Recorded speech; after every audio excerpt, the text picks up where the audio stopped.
Hola, ¿cómo están? Muy buenas noches, bienvenidos a esta edición de martes de 40D Argentina en Democracia.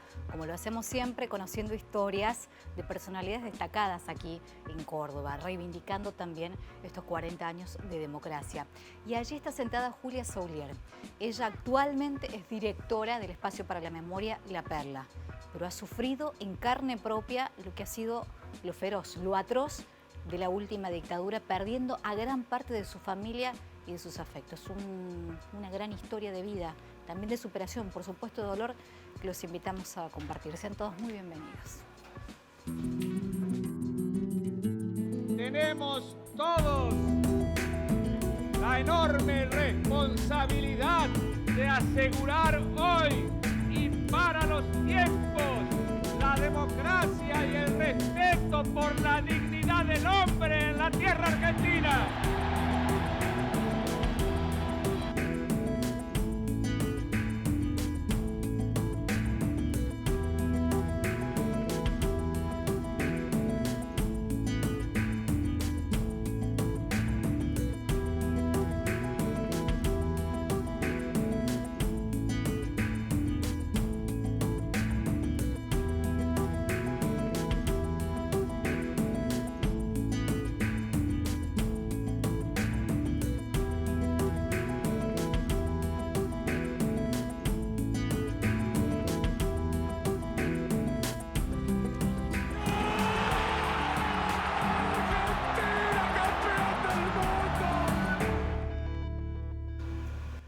Julia, muchísimas gracias por estar acá con nosotros. No, al contrario, gracias a ustedes por invitarme.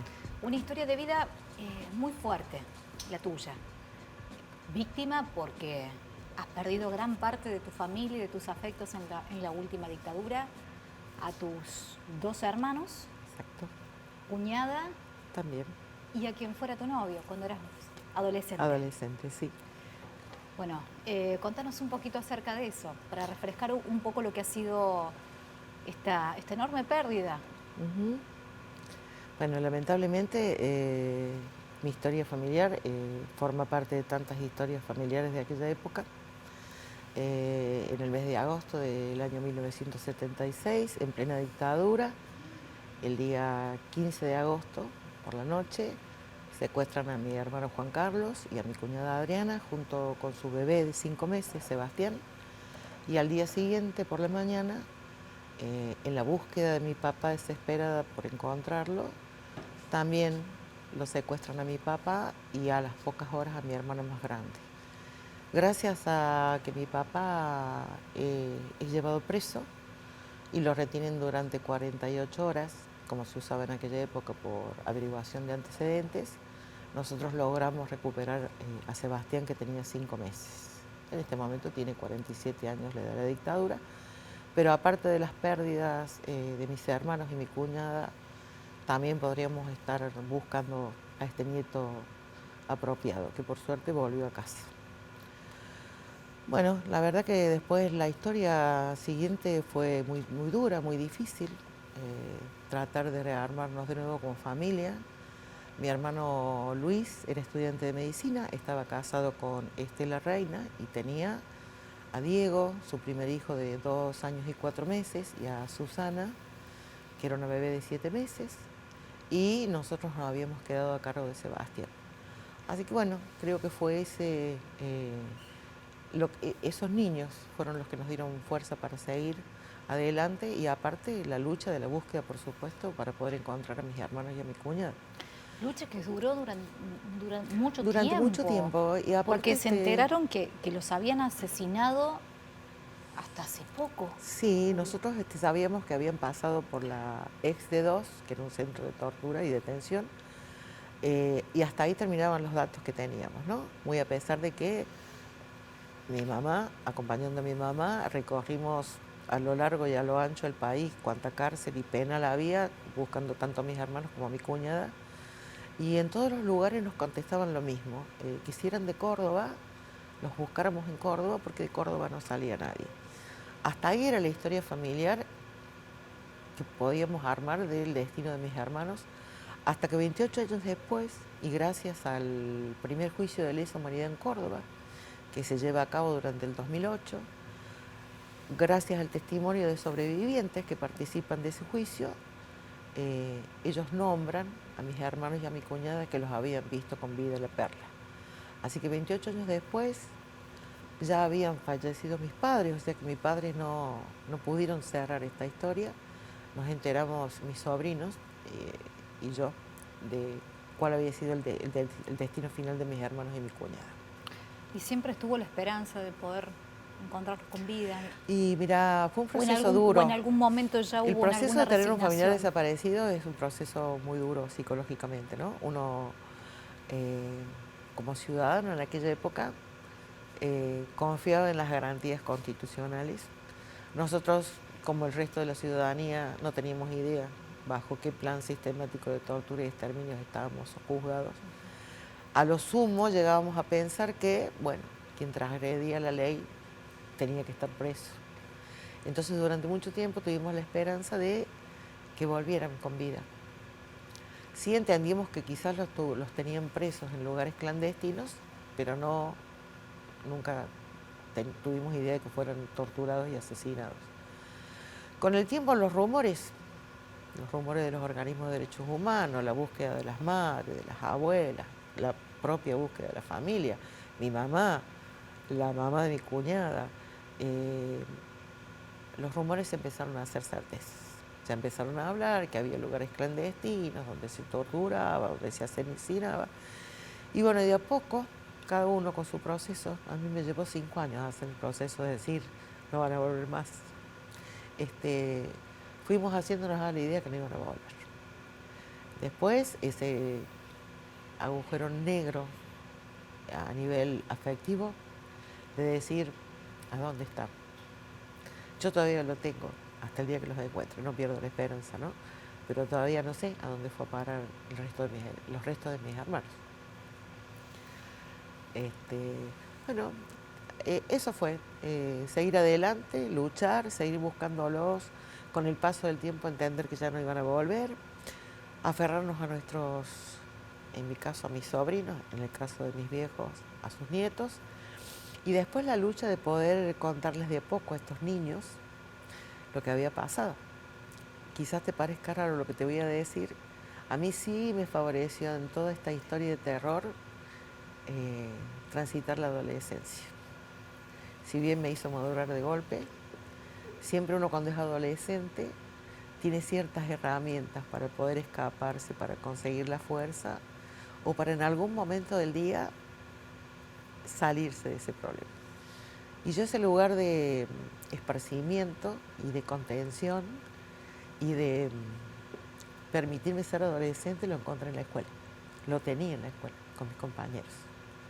Yo siempre digo que toda esa etapa del 76, 77, 78, hasta que me recibí, mis compañeros de secundaria me salvaron. Era donde yo me podía reír, donde podía hacer, tirar una tiza, que en aquella época era lo más grave que hacíamos, hacerme una chupina. O sea, era el lugar donde yo podía decir, bueno, acá puedo ser adolescente. Y en esas poquitas horas del colegio, con la contención de mis compañeros, porque yo sabía lo que me estaba pasando, me podía olvidar de los problemas de mi casa y del dolor que me transitaba por el cuerpo, ¿no? Pero sí, fueron años muy duros, A nosotros como familia creo que nos salvó fue el amor. Nosotros siempre fuimos una familia muy unida, una familia que empezó desde muy abajo, mis viejos eran laburantes.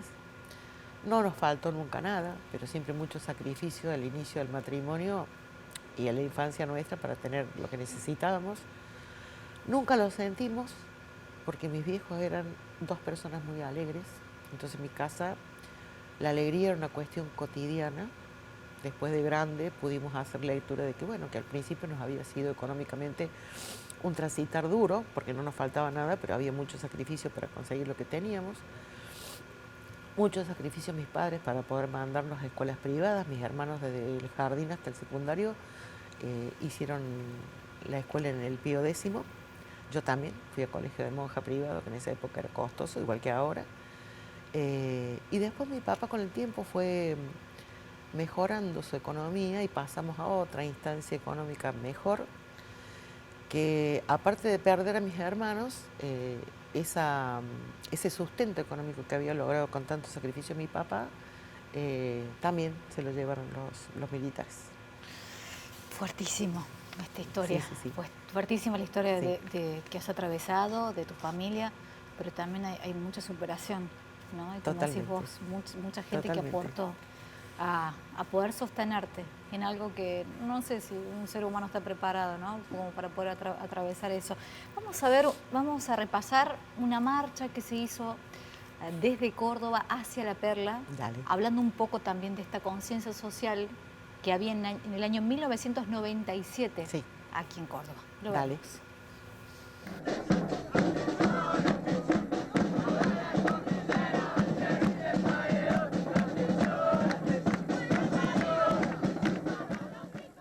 Integrantes de organismos de derechos humanos, comisiones vecinales y también sindicatos se hicieron presente en esta caminata desde Capital hacia La Perla en esta jornada de sábado. La consigna: por una memoria viva y contra la impunidad.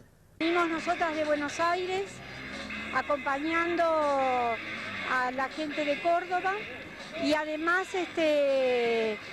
pensando de que la memoria camina y va a caminar la justicia. Con una consigna clara y bajo el intenso sol de la jornada, varios cientos de personas se movilizaron desde muy temprano, desde pleno centro de la ciudad hasta el puente de la autopista Carlos Paz, frente al tristemente célebre centro de detención clandestino conocido como La Perla. Tenemos que quedarnos, aunque estemos solos. Yo digo a veces que esa soledad en la que uno camina es una soledad llena de compañía, porque estamos caminando y luchando por la memoria.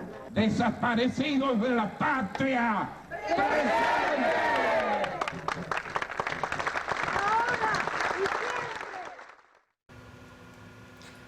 Bueno, fue en construcción la toma de conciencia de los derechos en Argentina.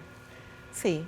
Fue paulatino. Vuelvo a repetirte, la lucha y la búsqueda incansable desde el primer momento de las madres y de las abuelas fue un ejemplo de lucha. Eso hizo que se formaran las organizaciones de derechos humanos como familiares. Después, con el tiempo, ya en esta época de la marcha, ya estaba formada la organización Hijos.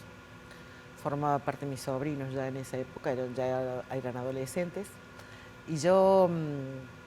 esa fue la primera marcha que se hizo. En realidad hubo 2 marchas más después.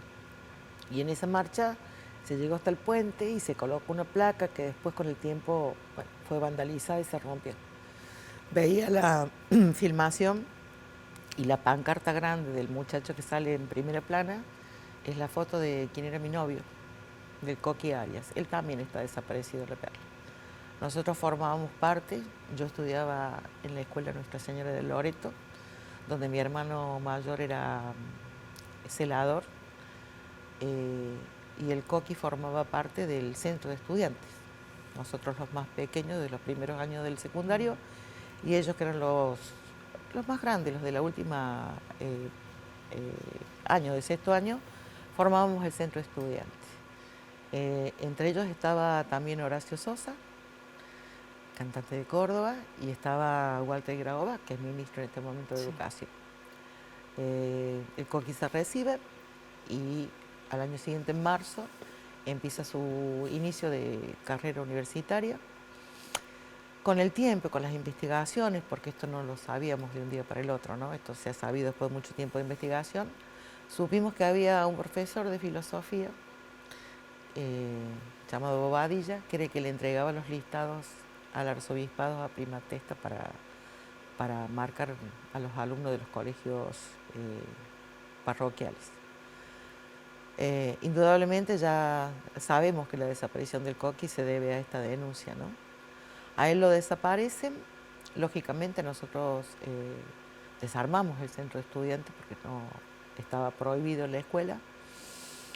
Yo siempre me pregunté por qué a mí no me había pasado nada, teniendo mis 2 hermanos y mi cuñada militantes, ¿no? Y tu novio también. Y sí. Con el tiempo también descubrí que, claro, yo había sido todo el tiempo vigilada por este profesor adentro de la escuela. El día que me recibo, me felicita por haber terminado los estudios y me dice, la felicito, usted ha demostrado que es diferente. En ese momento no me di cuenta, yo tenía 18 años, mucho dolor en la cabeza, hecha una ensaladera de fruta. Y después con el tiempo y a raíz de estas investigaciones caí en la cuenta de lo que él me había querido decir cuando me recibí.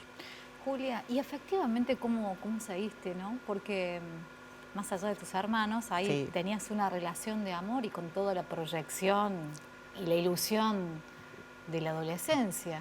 Y bueno, ¿Pudiste hacer también ese duelo? ¿Te diste la oportunidad de estar en pareja sí, muy después? difícil de volver a repetir. Vuelvo a repetirte, la imagen de, la idea de la desaparición de una persona es un duelo que está siempre presente. Es un fantasma que te persigue. Yo he tenido muchas etapas. Al principio iba por el centro y si veía a algún muchacho de espalda y me parecía que era mi hermano, por supuesto no le decía nada, pero apuraba el paso y me daba vuelta para mirarlo, para certificar que no era él. No es fácil no hacer el duelo sobre la pérdida de una persona físicamente y entender que esa persona no vuelve más.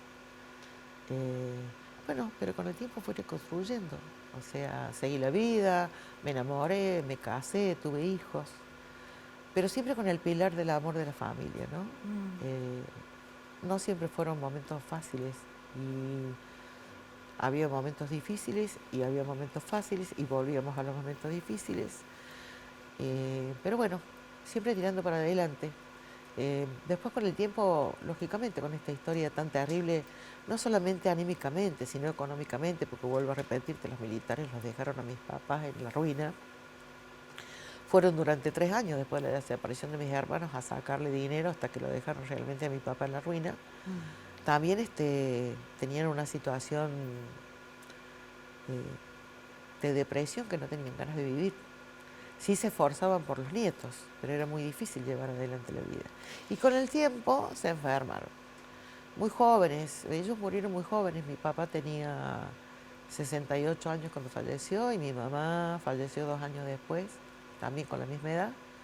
Pero mi mamá transitó 13 años de hemiplegia sin poderse mover, con todo el lado izquierdo isquémico de su cuerpo. Y mi papá falleció después de sufrir 3 años de cáncer. Julia, bueno, la verdad que es imposible no conmoverse con todo lo que estás relatando, con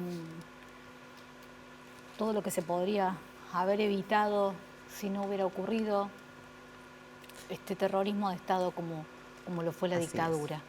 Vamos a seguir charlando, Julia. Dale. Vamos a una pausa, la Dale. primera, y a la vuelta seguimos. Quédense.